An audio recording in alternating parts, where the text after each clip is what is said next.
તો અરુણ જેટલી અત્યારે નિવેદન આપી રહ્યા છે, સીધા જઈએ ત્યાં। 16 लाख से देश नहीं चल। आप में से मैं उत्तर नहीं मांग रहा, एक बात केवल अपने मन में कि ईमानदारी से टैक्स देने की व्यवस्था देश में कायम हो जाए तो ये जो दो आंकड़े दिए हैं इसकी तुलना में कितना होगा उसका अंदाजा आप लगा सकते हैं। क्या ये उधार लेकर देश चलाना पड़ेगा? क्या बजट का बड़ा हिस्सा उस उधार के ऊपर ब्याज को वापस लेना पड़ेगा? ये जो आज ग्रामीण क्षेत्र पिछड़े हैं क्योंकि हम पूरा निवेश नहीं कर पाते, क्या देश के पास इतने साधन होंगे कि उस दिशा में हम लोग निवेश कर पाए? यही 4-5 लाख करोड़ रुपया सालाना और अधिक गरीबी मिटाने में गांव के क्षेत्रों में चला जाए और इसका सारा प्रत्यक्ष संबंध जो है वो गरीबी के साथ है, गरीब लोगों के साथ है, उसका उन्मूलन करने के साथ है। ये मैं इसके आर्थिक प्रभाव का असर कह रहा हूं। भारतीय सामान्य जीवन क्या है? ये दुनिया में बहुत कम देशों में है। मुझे संपत्ति खरीदनी है तो इतना कैश में, इतना चेक। मुझे व्यवसाय करना है तो इतना कच्चे में, इतना पक्के में। मुझे चुनाव लड़ना है तो किस तरीके से साधन आएगा। स्कूल के टीचर को वेतन मिलेगा तो कितना कैश में जाएगा और वापस मिलेगा। देश भर के मजदूर को आप ये जो वामपंथी बात कर रहे हैं, कम से कम इनको सोचना चाहिए कि किस व्यवस्था से को हम लोग समाप्त करने की कोशिश कर रहे हैं। वामपंथियों को तो कहना चाहिए था कि देश के मजदूर को न्यूनतम वेतन कई बार नहीं मिलता, ट्रेड यूनियन कहती है और ये सच्चाई भी है। कैश में दिया और हस्ताक्षर करा लिए, और आज जब डिजिटल ट्रांसफर होगा हर मजदूर के खाते में तो स्पष्ट आ जाएगा कि किसको कितना वेतन मिला है, किसने कानून का पालन किया है, किसने नहीं किया। तो गरीब को, मजदूर को, हमारा सामान्य जनजीवन व्यतीत करना कि जो ये भारतीय सामान्य है, मैंने एक शब्द का प्रयोग किया कि जो 70 साल से नॉर्मल माना जा रहा था कि इतना कैश में, इतना चेक में, इतना कच्चे में, इतना पक्के में, उस नॉर्मल को त्याग करके प्रधानमंत्री जी ने एक नया नॉर्मल क्रिएट करने का प्रयास किया। ये इसके देश के, हमारे जनजीवन के ऊपर एक असर है और ये कठिन नहीं है। निर्णय कितना बड़ा है इसको हम लोग सोचें कि आपको महीनों महीने लगते हैं। ये जो बड़े डिनोमिनेशनल नोट हैं 500 और 1000 के, ये 86% हिंदुस्तान की करेंसी है, 86%। इसको छपाई में ही बहुत लंबा समय लगता है।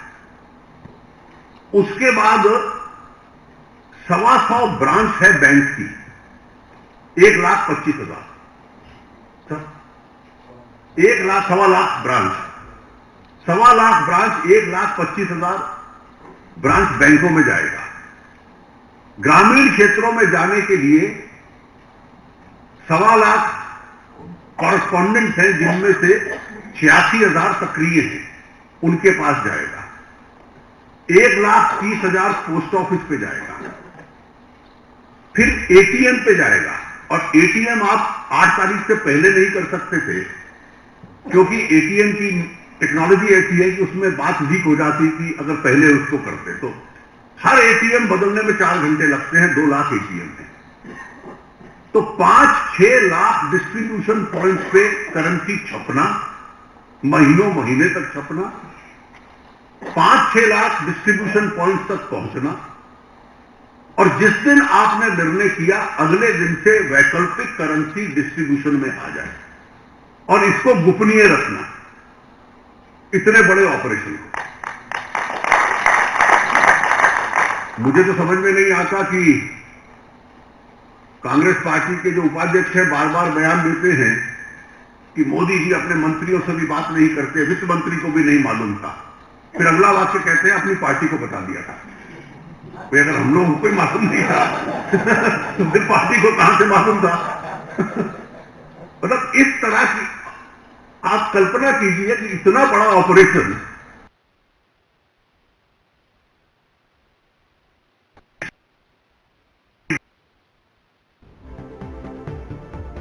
તો નોટબંધી પર અરુણ જેટલી દ્વારા નિવેદન જાહેર કરવામાં આવ્યું છે. મહત્વનું છે કે સંસદીય બોર્ડની બેઠક યોજાય છે પીએમની અધ્યક્ષતામાં અને આ અધ્યક્ષતામાં જ નોટબંધી મામલે ચર્ચા કરવામાં આવી.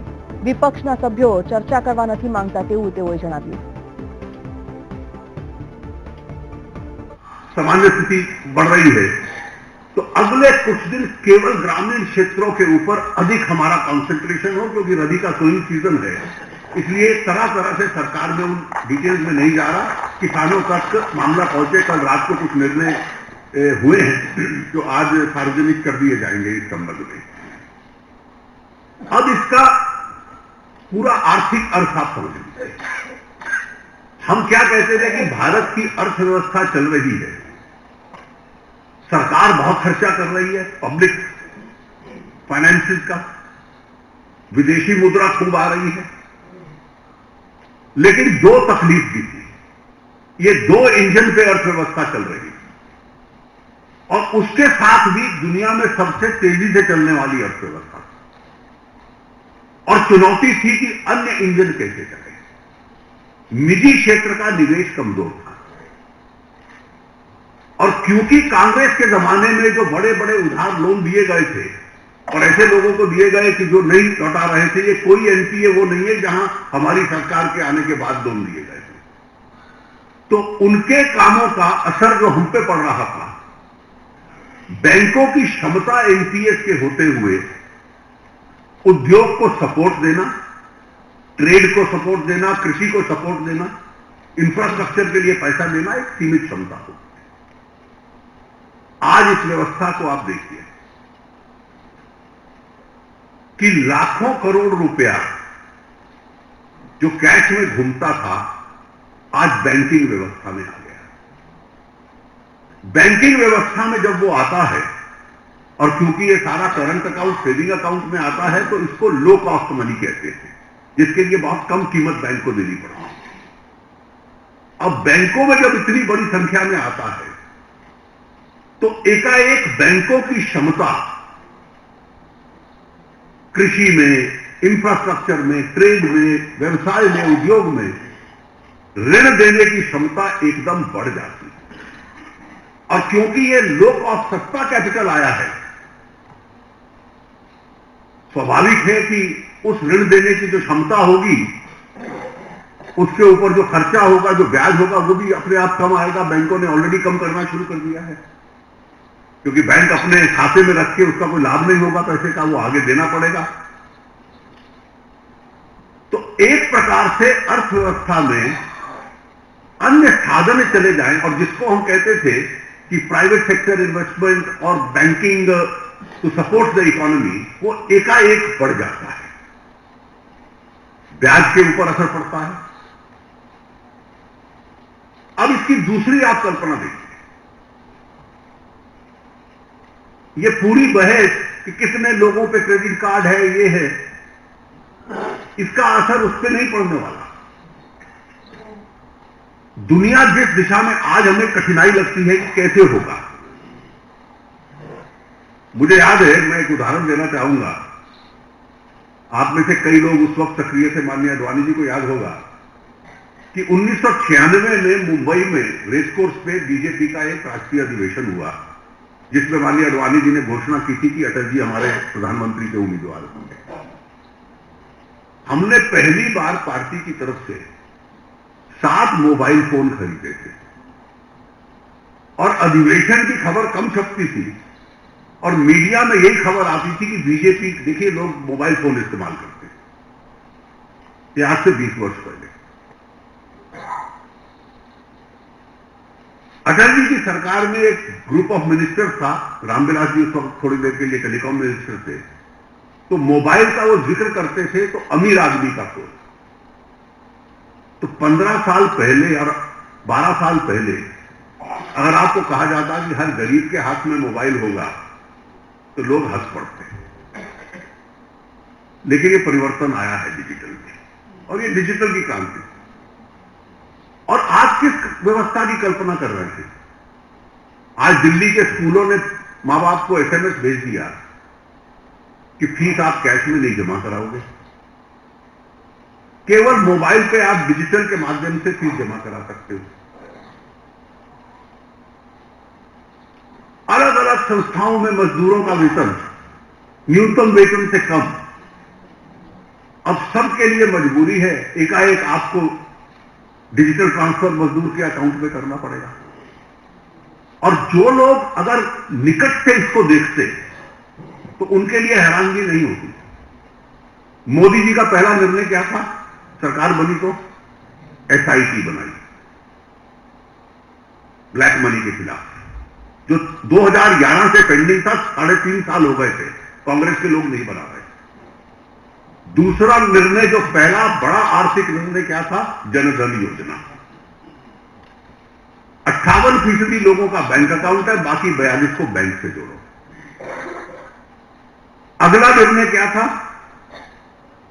कि जिनके विदेशों में खाते हैं 60% ब्याज पे, 60% टैक्स पे जमा कराओ, नहीं तो 7 साल की 10 साल की सजा। जिनके एचएसबीसी लिंचनस्टाइन में अकाउंट से इन्वेस्टिगेशन खत्म की, केसेस दायर कर दिए। बेनामी संपत्ति जब्त हमने पारित किया, 1 नवंबर से लागू हो गया। और वो कानून लागू होता है केवल इमूवेबल प्रॉपर्टी पे नहीं, मूवेबल पे भी। कि मैं दूसरों के नाम पे बेनामी करता जाऊं तो जब्त भी होगा और 7 साल की सजा भी। ये कानून था।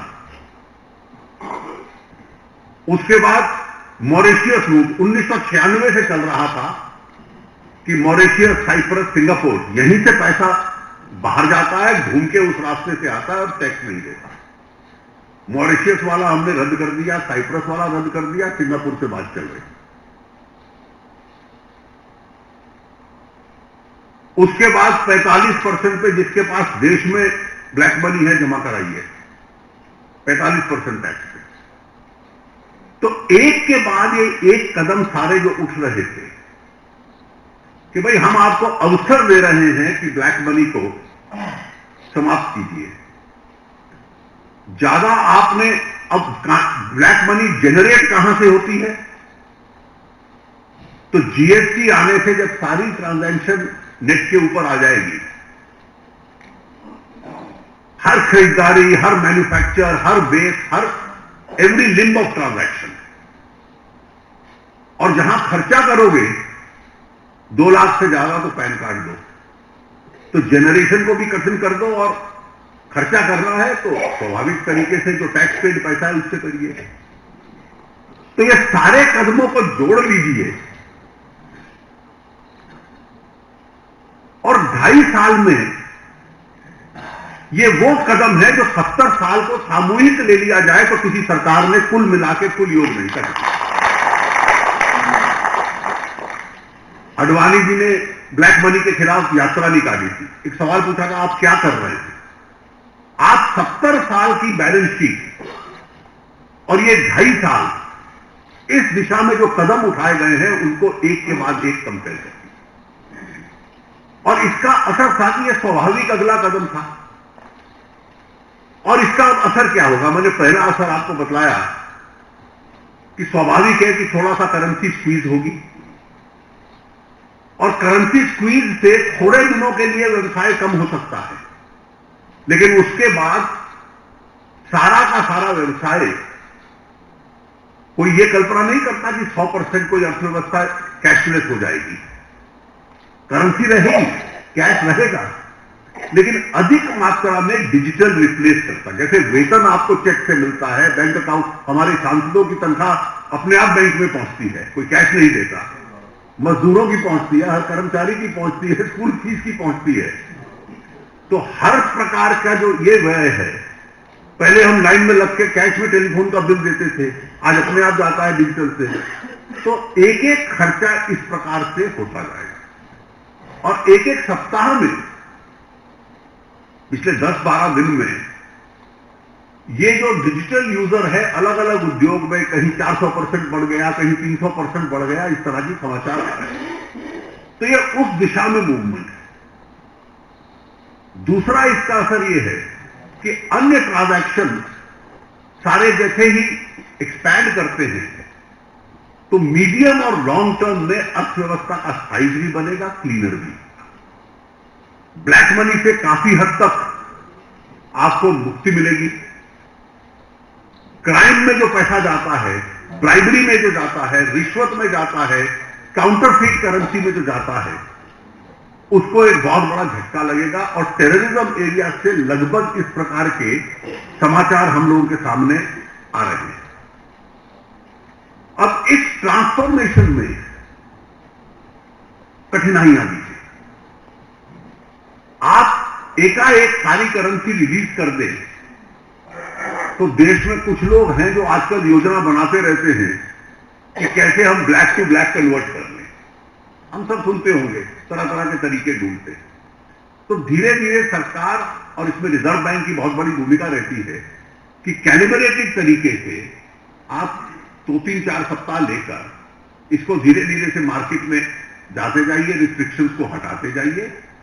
डीमोनेटाइजेशन के बाद अभी जो कदम हुआ है उसमें डीमोनेटाइजेशन शब्द नहीं है, अभी है सीजेशन ऑफ लीगल टेंडर। 500 और 1000 का नोट अब लीगल टेंडर नहीं है।